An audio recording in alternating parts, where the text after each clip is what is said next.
Welcome dear students. तो इस video में हम करेंगे क्लास 8 के चैप्टर 3 की एक्सरसाइज 3.3। ठीक है, तो इसमें आप जो पैरेललोग्राम और ट्रेपेजियम की आपने प्रॉपर्टी पिछली वीडियो में पढ़ी थी, उसके बेसिस पे अब इसमें क्वेश्चंस करने हैं। तो जिसने वो वीडियो नहीं देखी, पहले जाके वो वीडियो देखें, जिससे आपको ट्रेपेजियम और पैरेललोग्राम की प्रॉपर्टीज़ पता लग जाएंगी और उनके बेस पर आप क्वेश्चन कर पाएंगे। ठीक है, तो देखो सबसे पहला क्वेश्चन पे आ जाओ। Given a parallelogram A B C D complete each statement along with the definition of the properties.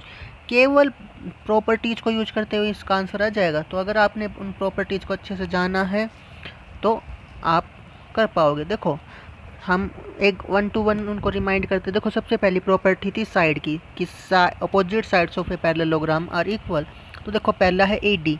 अब मेरे को बताओ ए डी जो साइड है इसकी अपोजिट साइड कौन सी होगी? ये वाली। एक मिनट में इतना थोड़ा सा ये कवर करता हूँ। देखो ए डी जो साइड है इसकी अपोजिट साइड कौन सी है? B C. ठीक है, क्योंकि हमने ए से डी बोला है तो बी से सी बोलेंगे। अगर हम बोलेंगे डी ए तो हम बोलेंगे सी बी। ठीक है, तो फर्स्ट हो गया। सेकंड देखो डी सी बी। अब सेकंड प्रॉपर्टी मैंने क्या बताई थी? Opposite angles are equal. तो सी के अपोजिट कौन सा एंगल है? ए। तो इसका आंसर आ जाएगा डी ए बी। ठीक है, डी सी बी का अपोजिट एंगल है डी ए बी, तो opposite angles of parallelogram are equal. उसके बाद मैंने कहा था कि diagonals of a parallelogram bisect each other. ठीक है, तो देखो यहाँ पर देखो ये जो है डायगोनल्स है ये दोनों बाइसेक्ट करेंगे। तो देखो ओ सी और ओ ए इक्वल होंगे, ओ बी और ओ डी इक्वल होंगे। ठीक है, तो ओ सी के इक्वल क्या आएगा? O A. लास्ट देखो एम एम का मतलब मेजर ऑफ एंगल ही हो गया एंगल डी ए बी। देखो डी ए बी ये angle, C D A. C D A कौन सा एंगल हो गया? ये वाला। तो इन दोनों का सम देखो, पैरेललोग्राम्स की साइड्स जो होती है वो पैरेलल भी होती है, और दो पैरेलल साइड्स के बीच में एक ट्रांसवर्सल आएगी, तो दोनों एंगल्स एडजेसेंट एंगल्स का सम कितना होगा? 180। ठीक है, तो इसका आंसर आ जाएगा 180। तो देखो पैरेललोग्राम की प्रॉपर्टीज़ के बेस पर ये देखो। अब इन्हीं के बेस पर देखो ये क्वेश्चंस करते हैं। देखो सबसे पहला question, consider the following parallelogram, find the values of X Y and Z.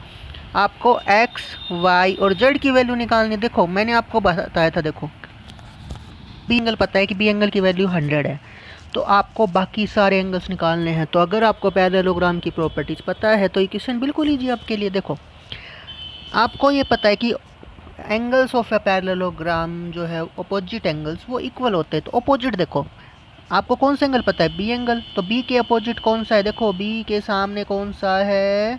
D. तो angle D is equal to angle B. इसका मतलब डी और बी इक्वल है, तो वाई की वैल्यू क्या आ गई? 100 डिग्री। ठीक है, ओके। नेक्स्ट देखो अब यहाँ पर देखो ए और बी, देखो ये कैसे एंगल है? Adjacent angle of a parallelogram है, और एडजेसेंट एंगल ऑफ पैरेललोग्राम का सम कितना होता है? 180। यानी ए प्लस बी कितना आएगा? 180। यानी कि Z plus 100 is equal to 180 degree. ठीक है, adjacent angles of a parallelogram are supplementary, then Z is equal to 180 minus 100 यानी कि 80। ठीक है, दिस एंगल इज 80। अब इसके सामने कौन सा है? इसके सामने x है, तो ये भी कितना आ जाएगा? 80। ठीक है, 80 80 100। ठीक है, यानी कि अगर आपको एक एंगल पता था पैरेललोग्राम का तो बाकी सारे एंगल्स आपने फाइंड कर लिए। ठीक है, कितना ईजी है। ओके स्टूडेंट्स, तो नेक्स्ट क्वेश्चन देखो, इसमें भी आपको एक्स वाई जेड की वैल्यू निकालनी है। इसमें आपको कौन सा एंगल पता है? केवल आपको ये एंगल पता है 50 वाला। ठीक है, तो यहाँ पर देखो ये एंगल पता है, तो ये दोनों adjacent angle, then 50 degree plus X is equal to 180 degree, then X is equal to 180 minus 50, it means 130। अब x के अपोजिट कौन सा है? y। तो ये y की भी वैल्यू आ गई, x और y दोनों आ गए 130। अब देखो क्या एंगल x और क्या एंगल z, ये दोनों कोरिस्पोंडिंग एंगल नहीं है। ठीक है, ये दोनों लाइन्स पैरेलल है, तो ये दोनों एंगल क्या हो गए, corresponding. So Z is equal to 130। ठीक है, जेड भी कितना आ जाएगा, 130। ओके, आपको इसमें क्या फाइंड करना है, एक्स वाई जेड। तो देखो आपको ये दिख रहा है कि जो ये एंगल है और ये एंगल है, ये दोनों कैसे एंगल हुए, वर्टिकली अपोजिट।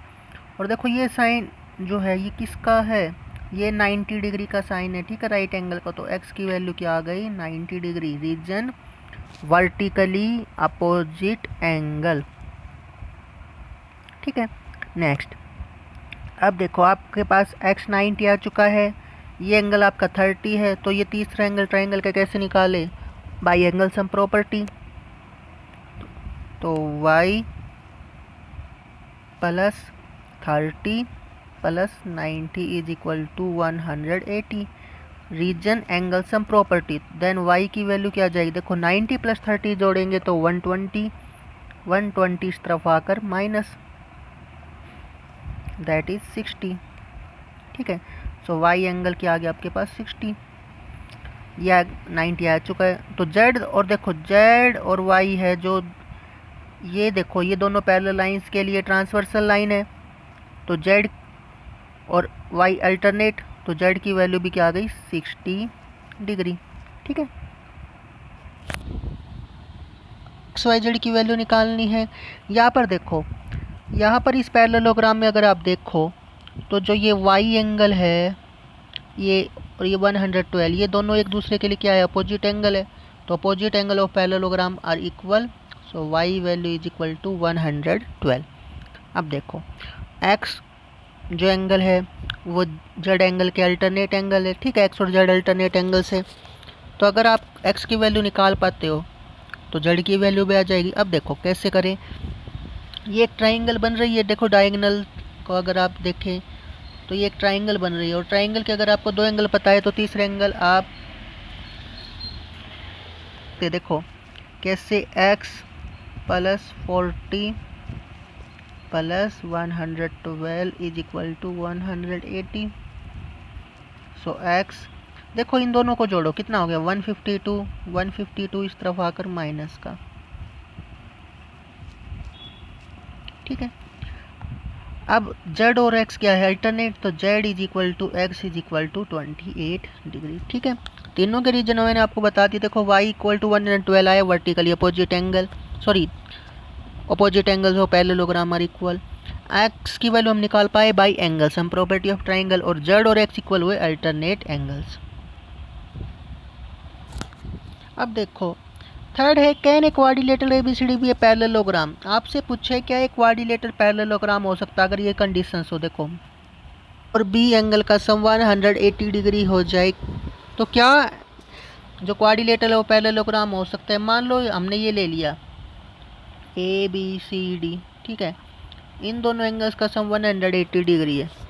ठीक है, तो क्या इससे हम ये आइडिया लगा सकते हैं कि ये पैरेललोग्राम है, ज़रूरी नहीं है। उसके लिए हमें ए और सी भी पता होना चाहिए कि एंगल ए और सी कैसे हैं, और अगर डी और बी 180 डिग्री है तो डी और बी दोनों का इक्वल होना ज़रूरी है, और एंगल ए और सी दोनों का इक्वल होना ज़रूरी है, तभी आप इसको पैरेललोग्राम कह पाओगे। Only D plus B 180 degree होने से हम किसी कंक्लूजन पे नहीं पहुँचेंगे कि ये पैरेललोग्राम है। सेंटीमीटर है, ए डी और बी सी 4.4, ए डी 4 है और बी सी 4.4 है। अब आपसे पूछे क्या ये पैरेललोग्राम हो सकता है, हमेशा ध्यान रखो अगर कोई क्वाड्रिलेटरल है, अगर कोई क्वाड्रिलेटरल है और उसके जो 4 पॉइंट्स हैं उनमें से अगर 2 पॉइंट्स, जैसे देखो एफ बी है, अगर मैं इसके साथ नाम लूँ ए सी का, तो ये ध्यान रखना ये इससे जुड़ी हुई होगी, ठीक है, तो वो एडजेसेंट साइड होगी। बट मैंने देखो एफ बी के साथ नाम लिया डी सी का, तो एफ बी और डी सी में कोई भी पॉइंट कॉमन नहीं है, तो ये हमेशा अपोजिट साइड होंगी। तो देखो पहले केस में तो देखो ए बी और डी सी इक्वल आ गई, ठीक है, एक pair of opposite side equal आ गया। पर दूसरा पेयर देखो ए डी और बी सी का, ये इक्वल नहीं हुआ, ए डी 4 है और बी सी 4.4 है, यानी कि अपोजिट साइड्स का दूसरा पेयर इक्वल नहीं है। तो पैरेललोग्राम में तो दोनों पेयर जो है अपोजिट साइड्स के वो इक्वल होने चाहिए, तो ये पैरेललोग्राम नहीं हो सकता। ठीक है, और सी 65। अब एक सिंपल सी बात है, देखो अगर आप क्वाड्रिलेटरल को कह रहे हो ए बी सी डी, तो ए और सी अपोजिट एंगल होंगे, बी और डी होंगे। ठीक है, कैसे, देखो अगर आप ए बी सी डी लोगे तो पहले ए आएगी, फिर बी, फिर सी, यानी ए और सी अपोजिट आएंगे और बी और डी अपोजिट आएंगे। तो पैरेललोग्राम के अपोजिट एंगल क्या होते हैं? इक्वल। बट या इस केस में अपोजिट एंगल इक्वल नहीं है, तो हम श्योर है कि एक नहीं हो सकता। ठीक है। By a rough figure of a quadrilateral that is not a parallelogram or has equally two opposite angles of equal measure। तो देखो, एक ऐसा फिगर बनाना है जिसमें दो अपोजिट एंगल तो इक्वल हो जाए पर फिर भी वो पैरेललोग्राम नहीं है। तो हमने क्या बना दी? काइट बना दी। देखो इसमें F B side A D side के इक्वल है, बी सी साइड, और ऐसे ही angle B equal to angle D है। बट केवल अपोजिट एंगल के एक पर इक्वल होने से पैरेललोग्राम नहीं बनता, क्योंकि एंगल ए और एंगल सी इक्वल नहीं है। ठीक है, तो ये पैरेललोग्राम नहीं है। नेक्स्ट देखो, the measure of two adjacent angle of a parallelogram are in the ratio, find the measure of each of the angles of a parallelogram. यहाँ पर देखो, आपको यहाँ पर क्या पता लग रहा है कि रेशियो दे रखा है। क्या रेशियो दे रखा है आपको? 3:2। ठीक है, 3:2 किसका है? एडजेसेंट एंगल का। ऑब्वियस सी बात है, क्योंकि अपोजिट एंगल तो इक्वल है पैरेललोग्राम में। ठीक है, तो इनका रेशियो दे रखा है 3:2। तो आपको एंगल फाइंड करने हैं। तो जब भी आपको रेशियो से एंगल फाइंड करने होते हैं तो आप क्या करें? आप वहाँ से देखो वैल्यूज पोच कर लो। देखो यहाँ पर ए के साथ 3 है। देखो ए, हम इसको ले लेते हैं ए और बी का रेशियो, एंगल ए और एंगल बी का। तो एंगल ए आपके पास कितना आ गया? 3x, और ये आपके पास आ गया 2x। ठीक है, अब देखो adjacent angles of a parallelogram are supplementary. Supplementary है तो इन दोनों का सम कितना आएगा? 3x + 2x is equal to 180। तो 5x is equal to 180। It means x क्या आएगा? 180/5, दैट इज 36। तो अगर ये 36 है तो a की वैल्यू क्या आएगी? 3 × x। तो 3 को 136 से मल्टीप्लाई करोगे 108, और ये आ जाएगा 72।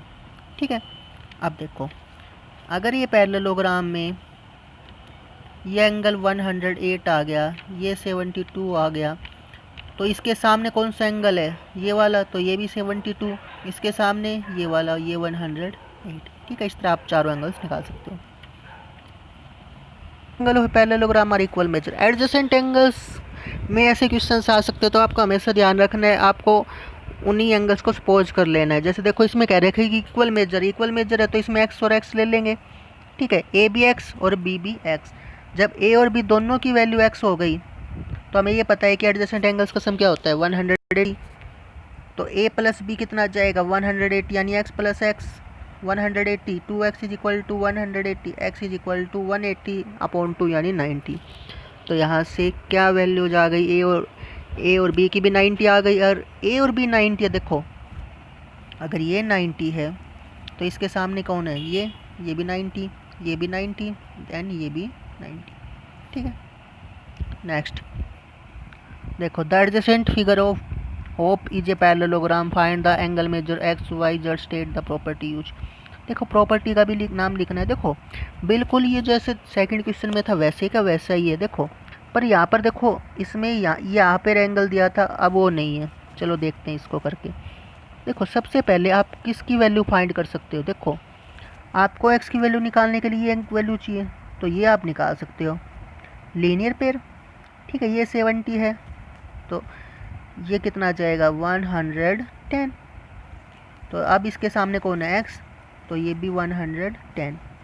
ठीक है, अब देखो ये दो एंगल है 40 और ये कैसे एंगल है? अल्टरनेट। तो y की वैल्यू क्या आ गई? 40 डिग्री, अल्टरनेट एंगल्स। ठीक है, अब देखो ये जो 70 है आपका, ये एक्सटीरियर एंगल है, तो ये z + 40 के इक्वल आएगा। z + 40 = 70। तो z की वैल्यू क्या आएगी? 70 - 40 = 30। समझ में आया? देखो मैं दोबारा बता देता हूँ। देखो ये एंगल 110 आएगा लीनियर पेयर, ये भी 110 आ जाएगा, ये 40 आ जाएगा, और फिर ये आ जाएगा 30। ठीक है, दैट्स इट। नेक्स्ट, ये दोनों क्वेश्चन पैरेललोग्राम की प्रॉपर्टीज़ के ऊपर बेस्ड है। देखो यहाँ पर दो पैरेललोग्राम है, आपको क्या करना है, आपको मिसिंग टर्म्स की वैल्यू निकालनी है एक्स और वाई की। देखो फर्स्ट क्वेश्चन को अगर आप देखो तो ये पैरेललोग्राम में यहाँ पर आपको नज़र आ रही है, ये दोनों साइड्स क्या है, अपोजिट साइड्स है पैरेललोग्राम की, और ये दोनों इक्वल होंगी तो 3y - 1 इज इक्वल टू 26। तो 3y क्या आ जाएगा, 1 इस तरफ आकर प्लस हो जाएगा, 26 + 1 27। तो y की वैल्यू आ जाएगी 27/3।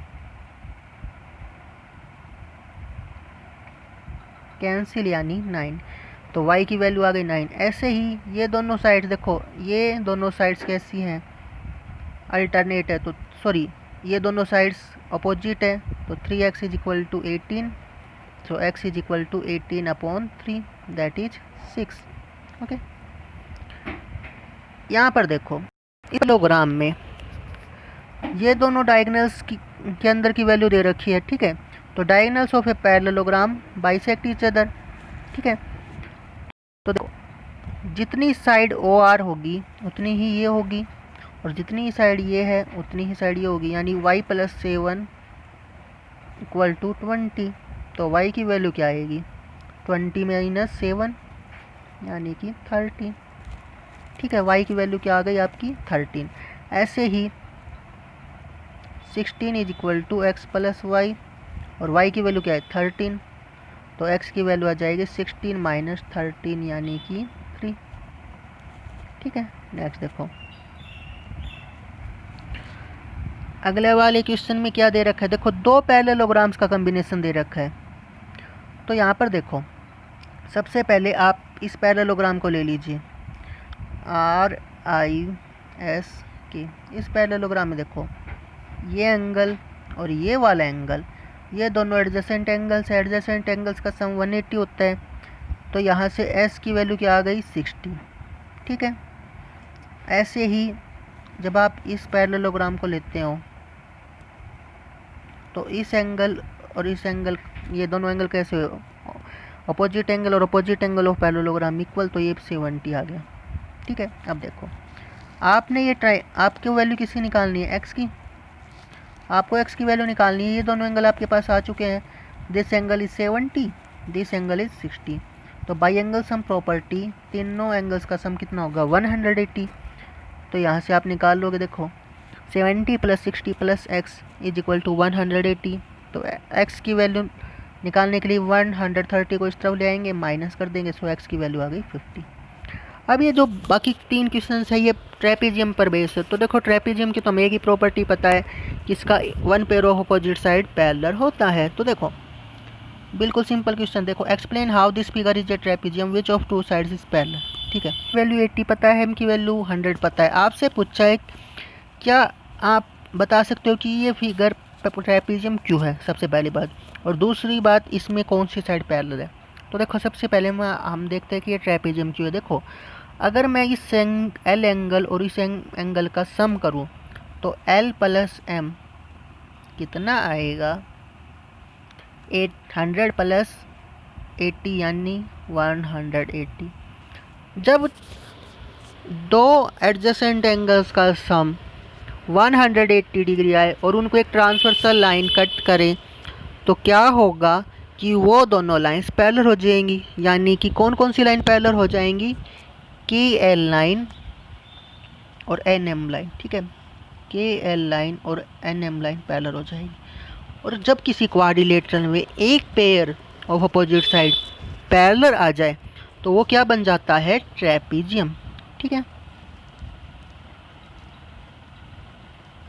ठीक है, समझ में आया। तो KLM ट्रेपेजियम क्यों है, क्योंकि L एंगल और M एंगल का सम 180 डिग्री है, इसलिए KL लाइन NM लाइन के पैरेलल है, ठीक है। सिंपल सी बात है। ओके, आपको B एंगल की वैल्यू 120 दे रखी है, आपको C एंगल निकालना है, AB line parallel to DC। अब ये लाइन इस लाइन के पैरेलल है तो क्या होगा, इन दोनों एंगल्स का सम कितना आएगा 180, ठीक है। तो यहाँ से देखो B + C कितना हो जाएगा 180। अब बी की वैल्यू क्या है 120, then you find angle C. Angle C is equal to 180 minus 120 equal to 60।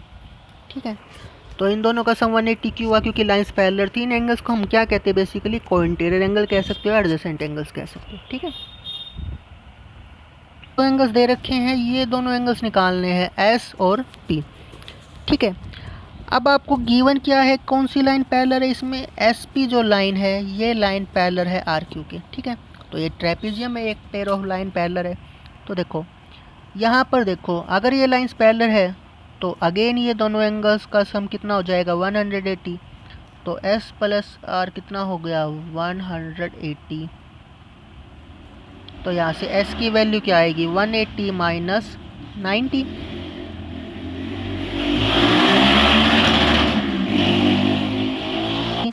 अब P प्लस क्यू भी कितना आएगा 180। जो लाइंस पैरेलल होगी उनके साथ वाले एंगल्स का सम 180 डिग्री होगा। ठीक है, तो देखो Q 180 है, सॉरी 130 है, तो P की वैल्यू आएगी 180 माइनस 130, इट मीन्स 50। ठीक है, आप इसमें इस चीज़ का भी ध्यान रखना। देखो अगर जो लाइन पैरेलल नहीं, जैसे देखो अगर एस और पी के लिए आप देखोगे तो ये 90 है और ये 130 है, सॉरी 50 है, तो इनका सम 180 नहीं होगा। ठीक है, 180 सम कब होगा, जब लाइंस पैरेलल होगी। तो ये एक्सरसाइज के सभी क्वेश्चंस हो चुके हैं, तो इसको आप अच्छे से समझ सकते हैं और रिवाइज कर सकते हैं। गुड।